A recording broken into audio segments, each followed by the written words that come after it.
Bienvenidos, bienvenidas. Estamos en este fin de semana con piedra, papel y tinta.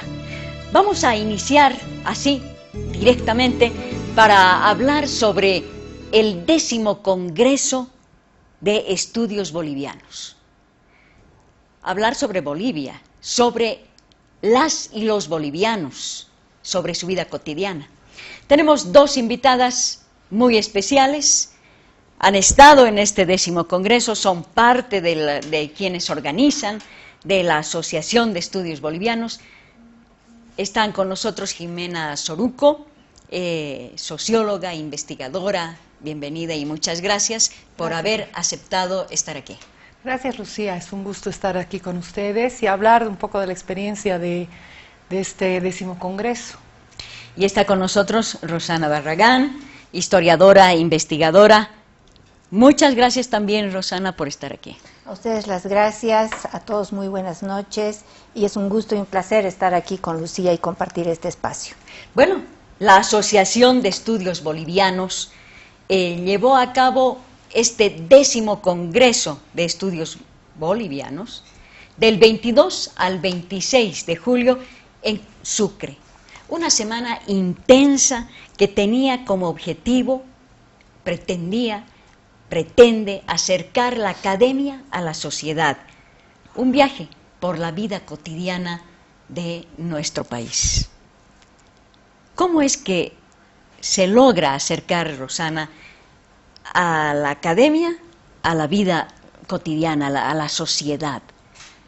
Bueno, yo creo que hay diversas maneras de acercar la sociedad a la vida académica y una de ellas creo que son en primer lugar los encuentros, ¿no? Los congresos, porque en primer lugar hay que decir que acá en nuestro país estos congresos son abiertos a todo el público.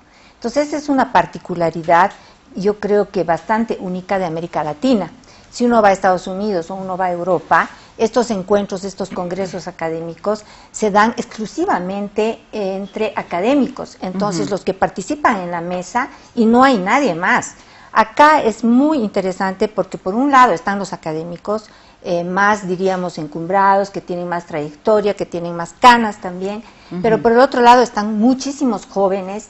Hay gente también que participan, invitados a veces del área rural para presentar algunas ponencias, etcétera. Entonces creo que es un momento, diríamos, de intercambio entre la sociedad y la academia, ¿no? Ahora, yo creo que la sociedad y en general las distintas instancias, diríamos, del Estado o de la ciudad o de los gobiernos municipales, etcétera, podrían aprovechar muchísimo más, ¿no? Pero eso podemos hablarlo después cuando haga referencia a algunas mesas en particular. Muy bien. Jimena, justamente Rosana ya nos ha adelantado que habían mesas, ¿no? Estas mesas tratan temas muy cotidianos, temas que si decimos algunos de los títulos, la gente inmediatamente se va a imaginar de qué se trata, porque tiene que ver con su vida diaria. Sí, ese es un congreso, y habría que preguntar a Rosana a través del tiempo, pero lo que se ha observado, yo voy, no hace muchos años, deben ser unas 4 versiones, unas 3 versiones ya regularmente, es un congreso grande. Si ves el programa, son 33 mesas este año, lo que implica dividido entre 4 más o menos a ¿cuántas mesas por día? Ayúdenme con las matemáticas. Unas 8 mesas, ¿no? Más o menos, por ¿no? día, Sí. Y son mesas que pueden tener entre 4 y 14 participantes. Entonces realmente hay una oferta variada. Yo creo el menú, digamos, del Congreso es el libro que tiene Rosana, es un programa voluminoso, es un folletito, ¿no? Sus 60 páginas, Sí. Y entonces es útil porque el público puede revisar la mesa a la que quiere ir, el lugar en el que está el periodo y va y ven. Los temas, hay temas, por ejemplo, ha habido una mesa hablando de vida cotidiana, de sociología de la vida cotidiana, que han sido estudios de la vida cotidiana contemporánea, de la carrera de sociología. Sin embargo, también hay temas más históricos. Rosana nos hablará de temas de historia colonial, de historia minera, Hay temas de literatura, a veces un poco más especializados, se ha presentado Ismael Sotomayor, se ha discutido de intelectuales del siglo XX, entonces uno tiene de verdad como público para todos los gustos. Ha habido estos últimos años también han aparecido mesas del área de audiovisuales, hemos tenido mesas de cine, mesas de arte, un poco más recientemente de arte contemporáneo, entonces también hay geografía, ciencias políticas, entonces yo creo que las ciencias sociales y las humanidades tienen presencia mayor o menor en relación a otras disciplinas, pero es bastante interdisciplinario y yo creo atractivo para el público. Ahora, sí me parece curioso y creo que es un asunto de mala coincidencia, uno esperaría ver más estudiantes de Sucre, digamos, de la San Francisco Javier, y sin embargo he preguntado varias veces y me coincide con las vacaciones, entonces salen de Sucre, uno pensaría, ¿no?, que va a encontrar más, vienen a estudiar, digamos, viajan de La Paz, he visto mucha presencia de estudiantes de La Paz en diferentes carreras, a presentar, a ver, no a saber de qué se trata, porque alimenta su inquietud académica, pero uno esperaría más presencia de jóvenes. He visto mucho señor y señora activos de Sucre, pero menos estudiantes de lo que me gustaría ver.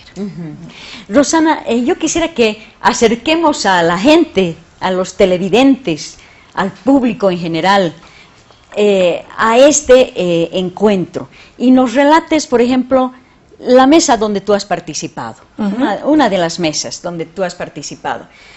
¿Cuál era el tema y cómo se realiza y al final para qué sirve? Perfecto.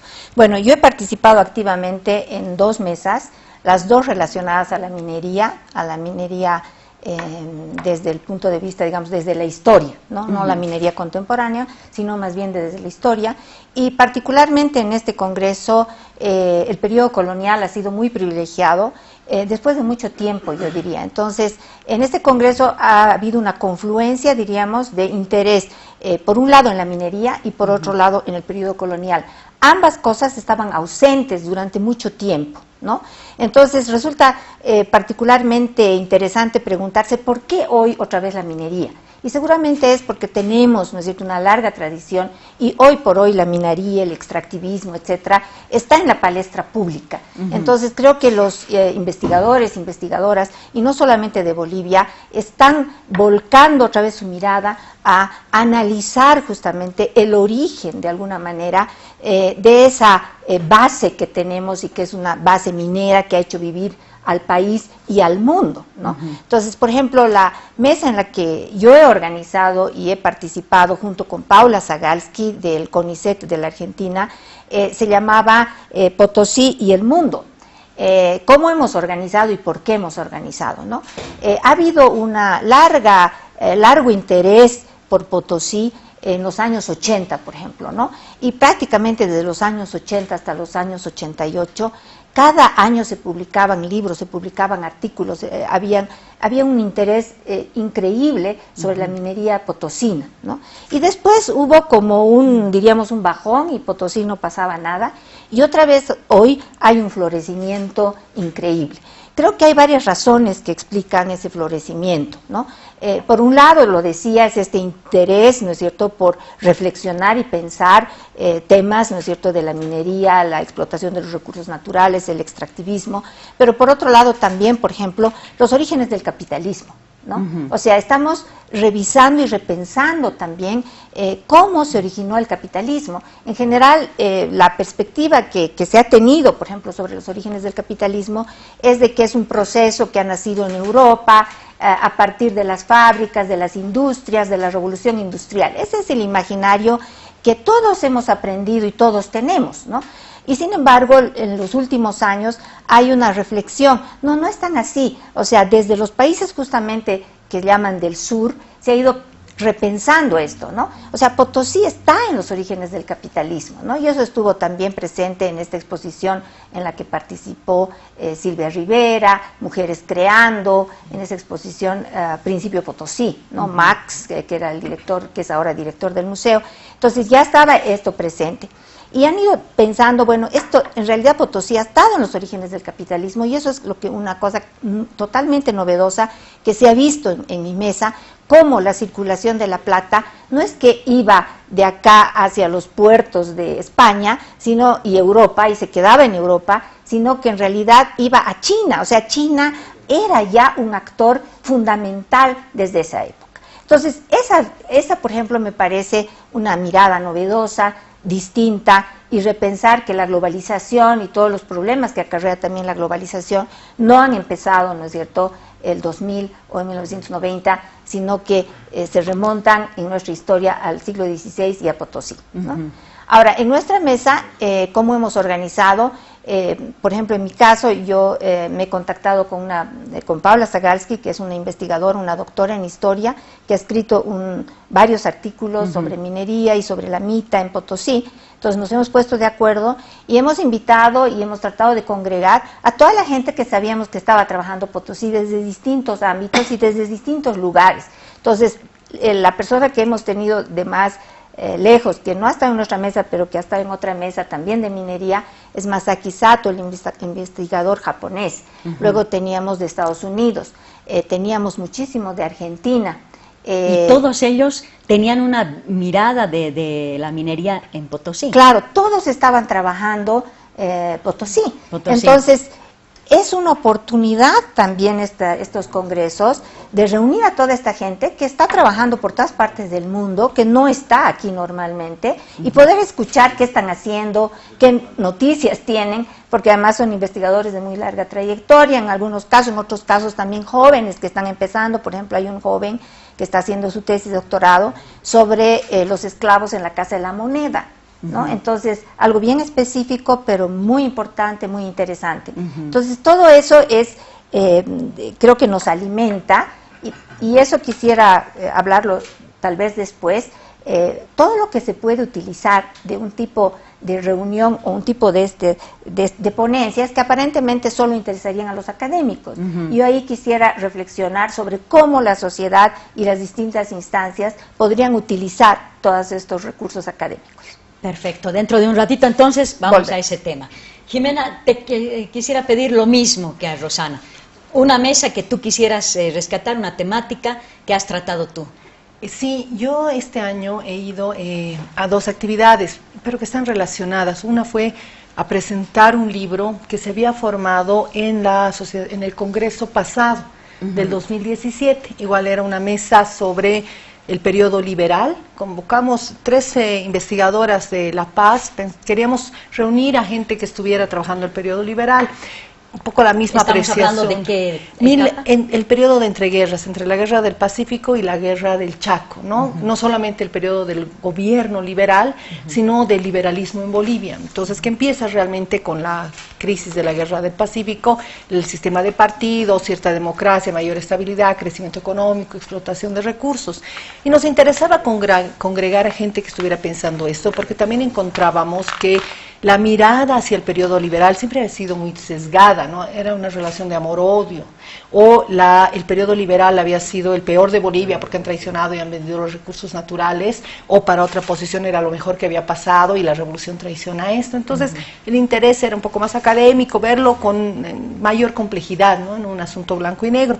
Y cuando lanzamos la mesa, nos sorprendió que hayamos tenido 11 ponencias, o sea, mucho interés. Y otra característica interesante de esa mesa fue que la mayoría eran investigadores jóvenes, estaban haciendo sus tesis de licenciatura, algunos de maestría, estaban interesados, y reunimos a esa gente que no conocíamos, que estaba en La Paz, en Cochabamba, trabajando sobre este periodo, y fue muy enriquecedor. Luego entramos al proceso de edición de los textos, que no es fácil, porque a veces les escribes a los autores, no te responden, durante 2 años, y este año teníamos el producto. Entonces fuimos con el libro y lo presentamos. Vinculado a esto, participé en una mesa nueva que la coordinaba María Luisa Sux y un estudiante de la San Francisco Javier, sobre intelectuales ya menos 19 más primera mitad del siglo XX. Y fue interesante también porque fue una mesa interdisciplinaria. Tú ves la participación de historiadores que están trabajando. Yo creo que es un tema un poco novedoso dentro de historia, ¿no?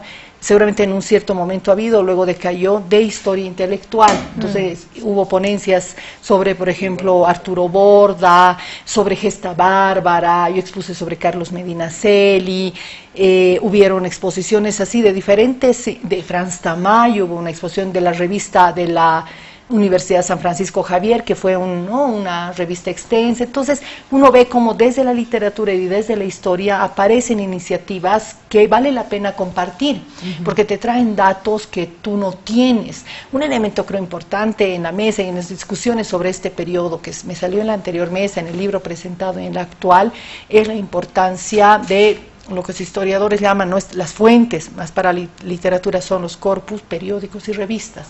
Ajá. Yo creo que en este periodo lo que se está poniendo en relieve es que la producción intelectual boliviana del siglo XIX y de la primera mitad del XX está realmente concentrada en revistas y periódicos. Ajá. Es un problema. Recurrir a la hemeroteca, claro, buscar las revistas, revalorar.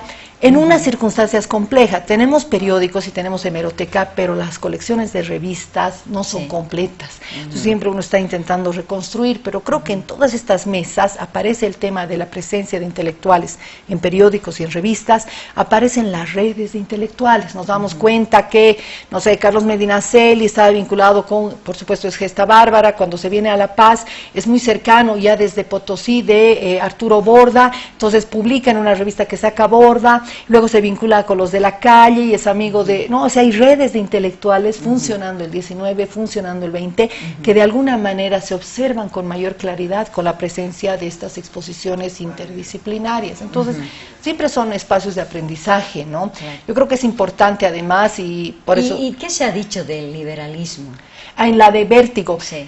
Una cosa que nos salió un tema importante, aunque se ha trabajado, el tema fuerte del periodo liberal es economía, ¿no? Y precisamente economía minera, estaño, plata, claro, goma. Yo creo que de alguna manera. Lo que aparece en esta generación, yo creo que es y veo también en mis estudiantes, es una sensibilidad especial para historia cultural. El tema que aflora mucho es consumo cultural. Por ejemplo, te das cuenta, la ciudad de La Paz, lo que ha estudiado Rosana, ¿no? La historia de la ciudad de La Paz, y vamos viendo, las ciudades crecen con el liberalismo, hay desigualdades, pero hay migración, hay crecimiento, hay consumo cultural, la gente va a los circos, la gente va a la corrida de toros, compra periódico, aparecen los periódicos diarios, hay movimientos políticos, pero hay crecimiento de esfera pública. Y hay ausencias muy claras también, ¿no es cierto? Si comparamos. Seguramente, por ejemplo, no sé... Indígenas no. Indígenas no, es un ámbito urbano, más mestizo, y son más hombres que mujeres. Exacto. Aunque mujeres también. Que había más presencia femenina el 19, me da la impresión, la segunda mitad, que el inicio del 20. Las escritoras mujeres, me parece, la primera, se aburguesan un poco más y se retraen al ámbito privado, que no pasaba tanto fines del 19, hay que seguir trabajando. Por supuesto hay ausencias, pero hay también experiencias de modernización, es la primera vez que después del periodo caudillista que hay cierta paz, hay la guerra federal, pero son meses, es diciembre a abril, diciembre del 98 a abril del 99. En medio aparecen partidos, aparecen disputas electorales, esfera pública. Claro, y ahí, pero en las ciudades y en lo urbano es muy importante, lo que decía Jimena, es la gran migración rural urbana que se da justamente en la primera mitad del siglo XX, por un lado, y eso cambia también totalmente la fisonomía de las ciudades, y además ahí viene lo indígena, y por el otro lado los mercados. ¿no? Los mercados que hoy conocemos tienen su origen en toda esa época. Y por el otro lado, el otro tema que mencionaba también Jimena, que es muy importante, es la proliferación de la prensa también, diríamos, en aquellas épocas de sindicatos, de cartas, de organizaciones obreras, de gremios, o sea, se está transitando los entre anarquistas gremio, y su participación, anarquistas, ¿no? Y han habido también mesas sobre anarquismo acá. Y los políticos están compitiendo por un nuevo mercado electoral. Exacto. Entonces necesitan escribir, convencer. Hay también, por supuesto, bandoleros que son contratados por los liberales para pegar a los votantes conservadores. Tenemos esas investigaciones, pero la esfera pública se abre. Y lo que de alguna manera suscita, yo creo, la economía liberal, este crecimiento urbano, por supuesto muy desigual, también todas las críticas al liberalismo, ¿no? A enfocarse solo en la exportación. Por otro lado, genera una masa popular urbana que después de la guerra del Chaco va a decir, queremos votar. Este ya no es un país de unos pocos, ¿no? Claro. Este ya es una república y tiene que democratizarse. Incluidas las mujeres, ¿no? Claro. Claro. Hasta el 50 Claro. Bueno, Rosana, tú decías que ibas a decirnos ahora cómo servía todo esto para la sociedad, ¿no?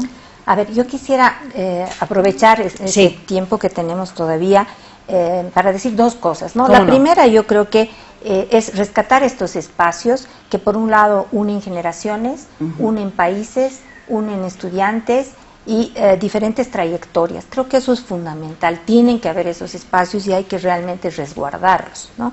Y me parece esto importante porque estas reuniones de la Asociación de Estudios Bolivianos en realidad se hacían antes y empezó en Estados Unidos.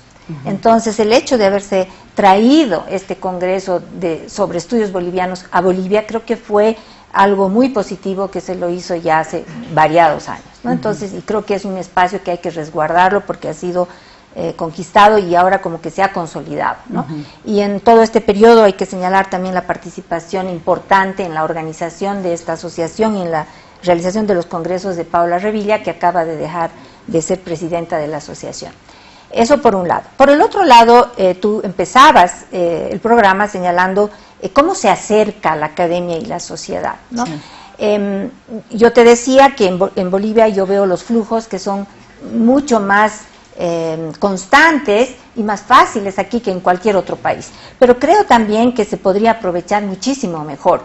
Y creo que en este sentido, yo diría los gobiernos municipales, las alcaldías, las agencias de turismo, los gobiernos nacionales, departamentales, etcétera, podrían aprovechar mucho mejor. En el caso, por ejemplo, de las mesas que nosotros tuvimos sobre Potosí, 2 mesas de minería, que hablan desde la tecnología, de cómo es un ingenio, cómo se muele, etcétera, que tiene que ver con flujos de ideas, con conocimientos, etcétera.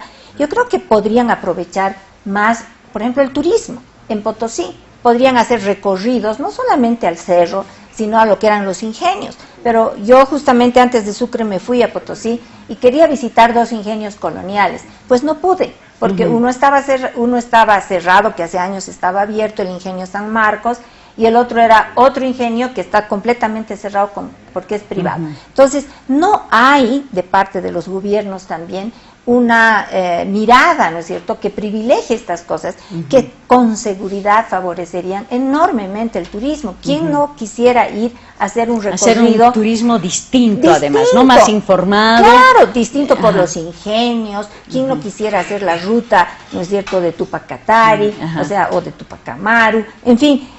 Para el caso de la minería en Potosí, ver las casas, los conventos, que en general, por ejemplo ahora, porque como son iglesias están cerrados, entonces ni siquiera se los puede ver, pero tampoco se puede ver los ingenios, tampoco se pueden ver un tema sobre el cual yo estoy trabajando, que son los trapiches, que eran más bien ingenios más rudimentarios, que estaban en manos de clases populares y mujeres. Eso es increíble. Y entonces hay unas piedras que están en la Casa de la Moneda, pero se podría aprovechar muchísimo más todo lo que hay en Potosí y en los propios museos. Es decir, partir también de lo que tenemos en los museos y darle toda este conocimiento importante para el público. Le quiero dar un minuto a Jimena, es el último minuto, para que nos digas cómo sirve todo esto. Yo creo que es importante. Una cosa que he notado en este congreso también es, tenemos una presencia fuerte y ha sido histórica, me parece, de bolivianistas y de investigadores bolivianos con ciertas temáticas centrales. Me da la impresión que este congreso ha mostrado también una transición. Hay también una generación nueva. Sí. Y además, ¿sabes qué? Es bien saludable, a mí me gustó mucho y creo que Rosana también estaba contenta por esto, además una renovación de bolivianos. Uno se da cuenta que el nivel de competencia, de trabajo de una generación de bolivianos en diferentes departamentos se ha hecho.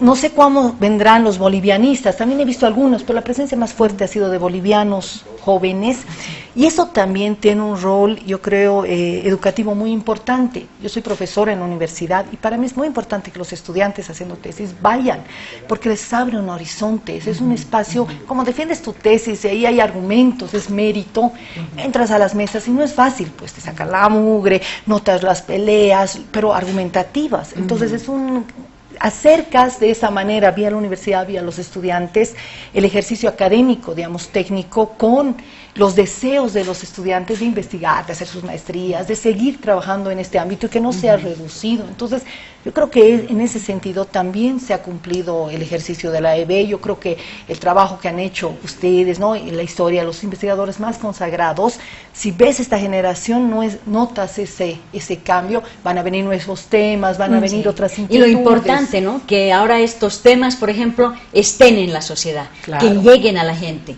que la gente misma comience a observar y a sistematizar lo que sabe y lo que tiene, ¿no? Y Nos tenemos que posiblemente despedir. a informarse, lo que dice Rosana, ¿no? Sí. Toma años enterarse de estos temas tan técnicos, entonces el Estado, las instituciones, utilizar este conocimiento Sí. para sus políticas, ¿no?, públicas de turismo, de difusión cultural.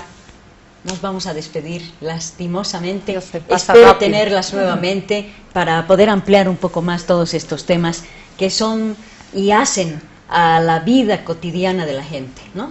Muchísimas gracias. Gracias. Muchas gracias. Bueno, vamos a despedirnos de este bloque. Les pedimos una pequeña pausa para luego estar en contacto con una entrevistada española, Lara Moreno. Ella es escritora y vamos a hablar con ella dentro de un momentito.